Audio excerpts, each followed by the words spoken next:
Hi, in this video, I'll discuss about database, how we can create a database through the command as well as through the graphical user interface. So let's see, I have already covered the definition part of the database in previous video. Now I'm going to let you know practical approach, how we can create a table in different way.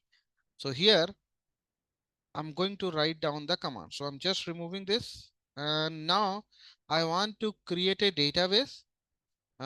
Previously, I created database Udemy, and now I'm going to create database as a Udemy test. Okay, so write down here command create database, and database name is Udemy test.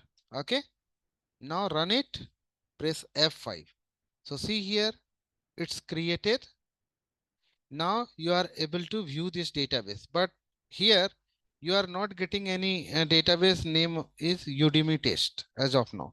So how we can refresh this database?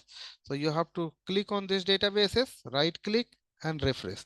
Now you will be able to see the Udemy test database. Now I'm going to create one more database using graphical user interface. So how we can create? You have to put your pointer on database, right click and create new database. So click on new database. After that, you have to put down the name new database. So here I'm taking Udemy underscore test. Here I'm taking underscore. Okay. Now no need to change anything here. You have to click on add. Now you have to click on OK. It's not mandatory you have to add here. Okay, you can remove this one. Now you have to click on OK.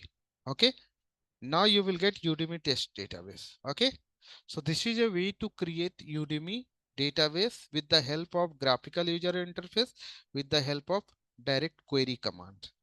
That's all for this video. Thank you so much.